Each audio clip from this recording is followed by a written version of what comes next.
There's an interesting story within the Gospels of Jesus going to a leper and touching him and healing him of his disease.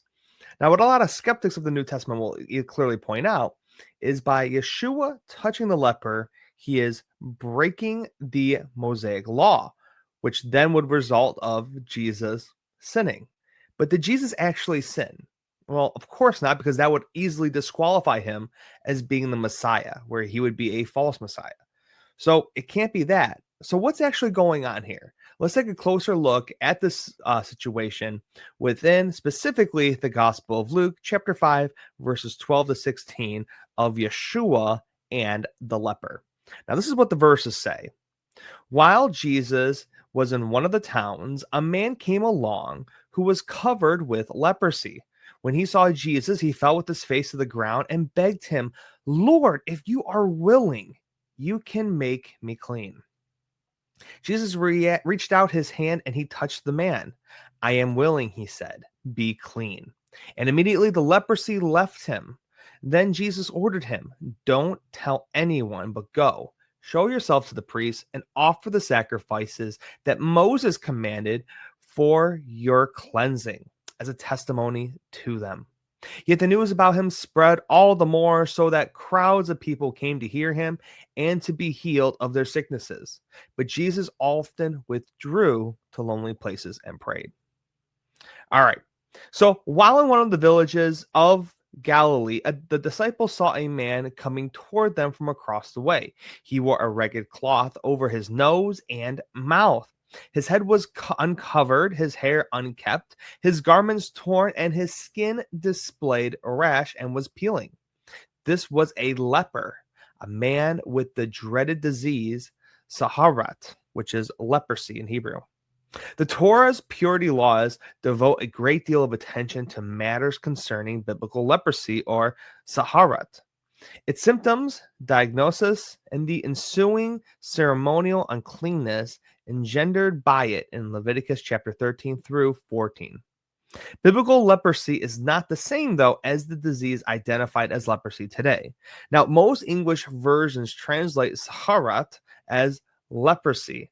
That translation, however, can be misleading. Modern English speakers think of a leper as a person who has what is known as Hansen's disease, which is a severe disease that can cause the nerves to malfunction so that the victim cannot feel pain. People afflicted with Hansen's disease routinely damage their body without being aware of it. Repeated injury and affliction cause them to lose skin and even limbs, taking on the stereotypical look of a leper. This condition is different from the ailments the Torah describes as Saharat. For that reason, we use the term biblical leprosy to distinguish the affliction from Hansen's disease. Now, the symptoms described by the Torah as Saharat include various skin conditions like mildew-like cultures that appear in fabrics and on the walls of houses. Now, according to Leviticus, a leper is a defiling source of ritual uncleanness or tuma. Now, biblical uncleanness or tuma refers to a state of ceremonial unfitness which prevents a person from entering the temple, eating sacrificial meals, or participating in the sacrificial services. A variety of things, most of them quite mundane and common, cause a person to contract uncleanness. Now, for example, the Torah identifies carcasses of unclean animals, childbirth, your menstruation, seminal emission, certain vulnerable diseases, certain mildews and mold, biblical leprosy, and contact with a human corpse, a bone, or even a grave as source of ritual uncleanness. Now, for more on this, see Leviticus chapters 11 through 15 and Numbers 19. Now, uncleanness is not and should not be associated with sin, unless the unclean person entered God's temple without first going through the appropriate purification rituals. Now, only a human corpse is more ritually defiling than a leper. Now, even sharing the same enclosed space with a leper renders a man ritually unclean. The touch of a leper makes a person ritually unclean until he immerses himself in a mikvah. What is worse is the leper's ceremonial contamination is ritually contagious. It renders the touched person as a source of ritual defilement as well. A person or object in contact with a leper becomes both unclean and contaminating. Physical contact with a person or an object that has been in contact with a leper renders a person unclean, but it does not make a person contaminating. Such uncleanness is easily remedied by immersion of a mikvah. To keep ceremonial uncleanness from spreading, the Torah required the priesthood to declare lepers ritually unclean and quarantine them outside of the cities. Lepers were not quarantined for fear of pathogens. The Torah quarantined lepers because of the contagious nature of their ritual contamination, not because of their contagious nature of the disease. For more on this, compare Leviticus chapter 13, verses 12 to 13, in which the leper is declared pure at the height of the infection when the leprosy covers his entire body.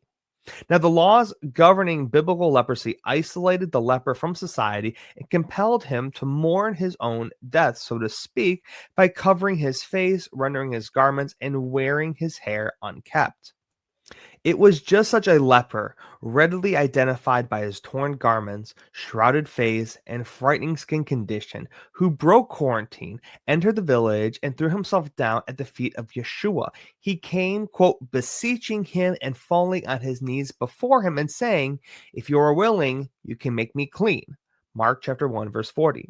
Now, the leper did not ask Yeshua to heal him.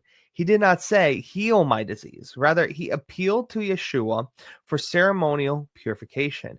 He asked Yeshua to make him ritually clean, or tahor. This implies the healing the leprosy, but goes beyond the immediate affliction to the more painful issue of ritual impurity, which separated the man from his family, from society, and from the temple. Now, according to Torah, the authority to declare the leper clean or unclean rests only with the priesthood.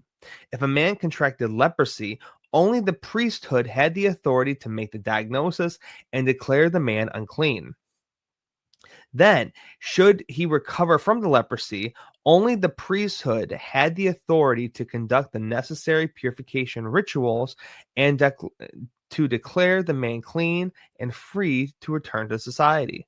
The purification rituals for a leper who has already recovered from leprosy, had begun diagnosed as leprosy free, involve a long and complex series of sin offerings, sprinklings, immersions, and blood markings, which are detailed in Leviticus chapter 14. Those rituals, however, were not a cure for leprosy. They were a cure for the uncleanness left behind by the leprosy after the man had already recovered from the disease. Now, leprosy had no cure. L. Howard Marshall, author of the Gospel of Luke, says to the rabbis, the cure of a leper was as difficult as raising a person from the dead.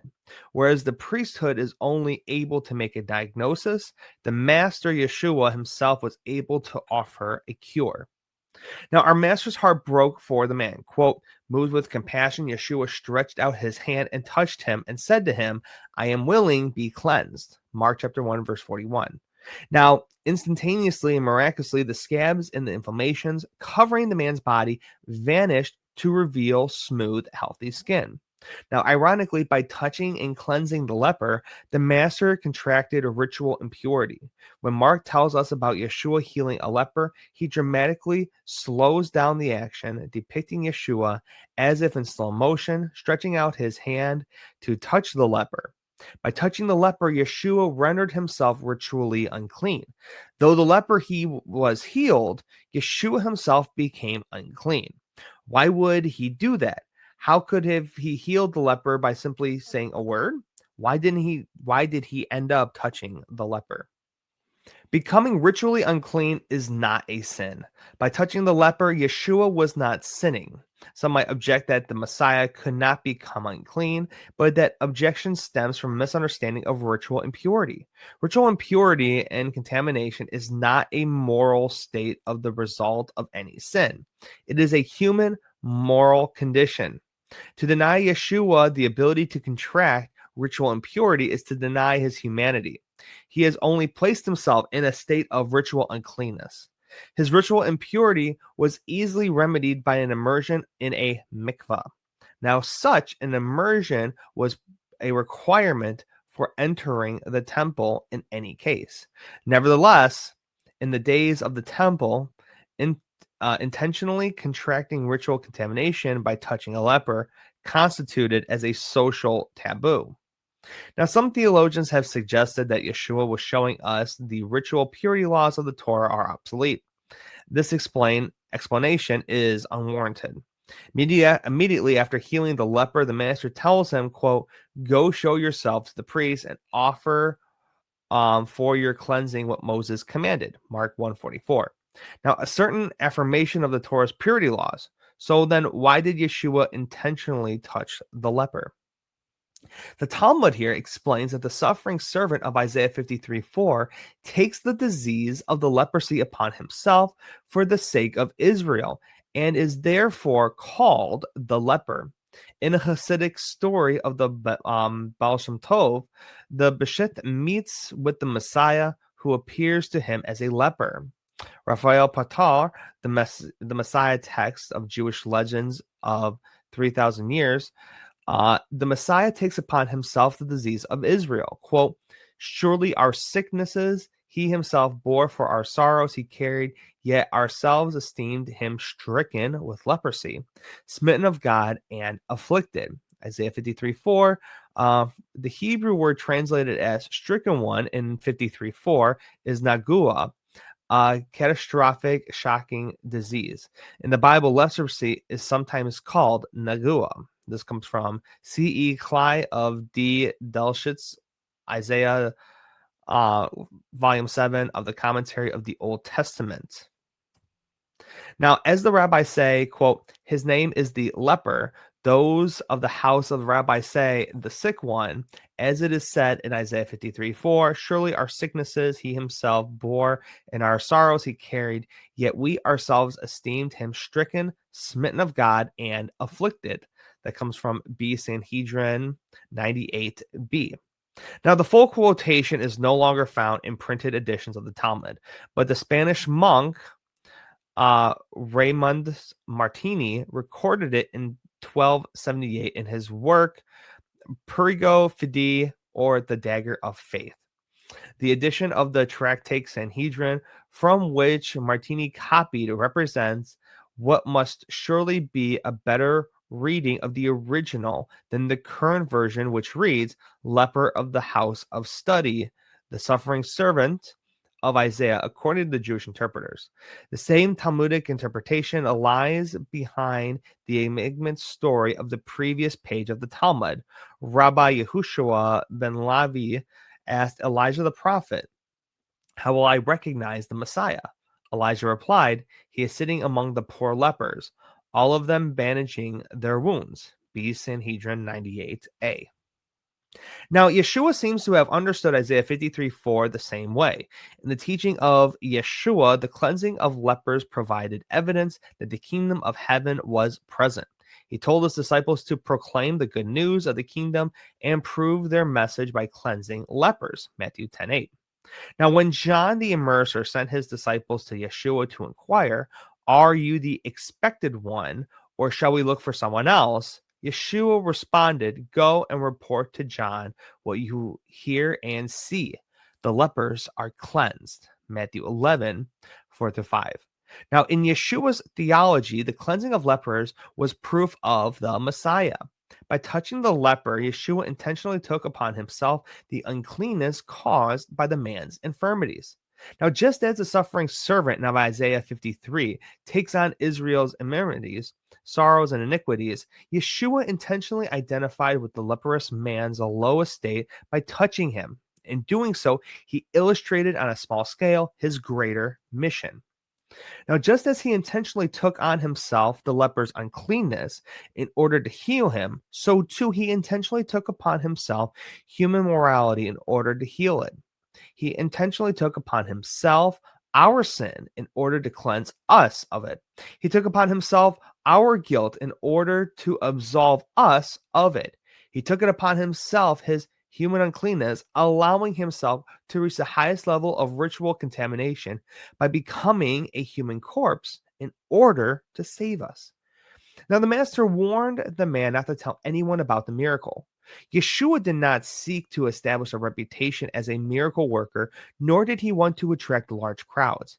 He knew that his teaching ministry could be quickly overwhelmed by a crush of people seeking therapeutic healing, signs, and wonders. Moreover, he did not want a following that might look revolutionary to draw attention to political authorities. He told the man to travel to Jerusalem and present himself before a priest or the Kohen and offer up the sacrifices, the korban, for purification or the hora. Now, these sacrifices are described in Leviticus chapter 14. Yeshua was telling the man to bring the following sacrifices and offerings at the temple: 2 live clean birds for purification ceremony, 1 male lamb for a guilt offering, 1 female lamb for a sin offering, 1 male lamb for a burnt offering, and flour and oil for the grain offering. If Yeshua had already brought about the man's purifications, why send him for purification rituals? Would not further purification rituals conducted by the priesthood be redundant?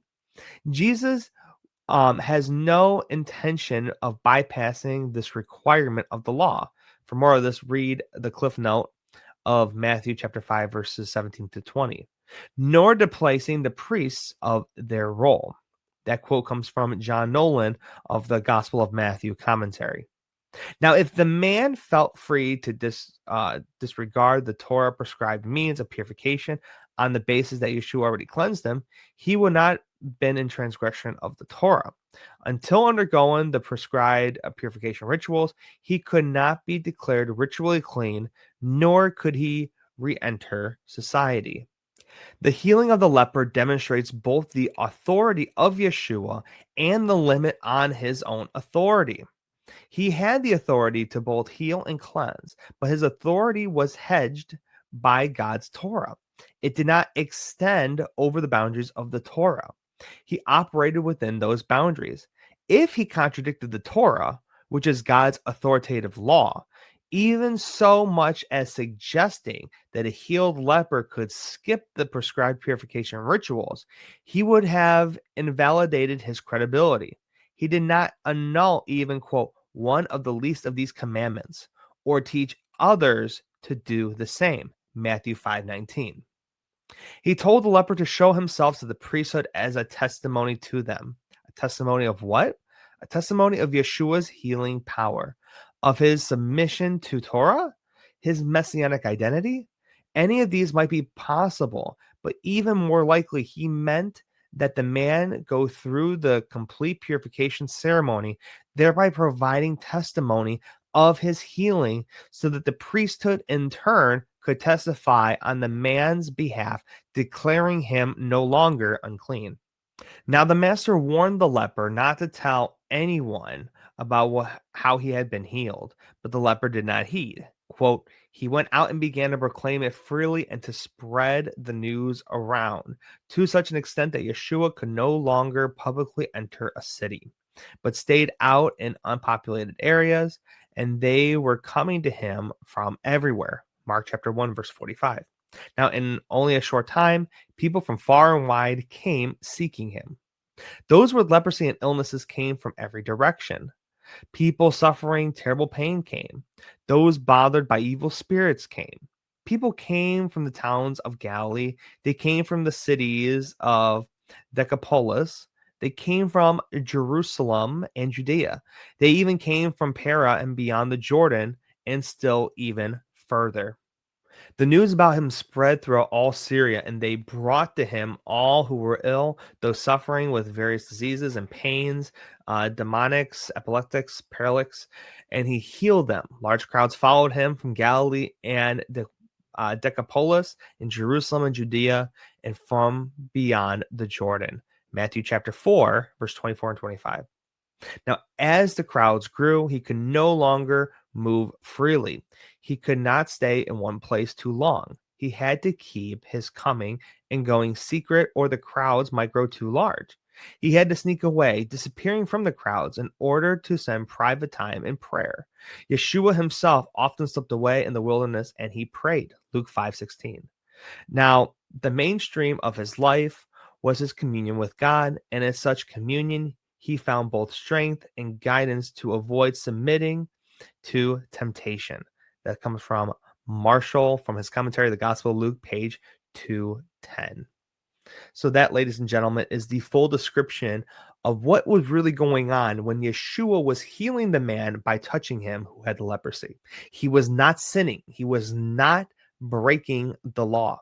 Becoming unclean is not a sin. As we discussed many times, just as a woman gives birth, she is considered unclean. So you would have to ask yourself, what sin did the woman commit? Because if she gives birth to a male, she is unclean for 40 days. If she gives birth to a female, she's unclean for 80 days. We are commanded to give birth and to multiply. So why is she considered unclean? It's not a sin. It's because of the process of the body. Same thing with Yeshua. He did something to cause him to be unclean, to heal a man who had this physical sickness. But it goes deeper than that. Like we already talked about with Isaiah 53 of the suffering servant. Yeshua has come to not just heal our literal sicknesses, but to heal the sin sickness that we have inherited going all the way back to Adam. I hope that's a better explanation. I hope now you have a better understanding and appreciation of what Yeshua has done for us. Please like, share, subscribe, comment what you think about this video. Hope you have a blessed one. Shalom.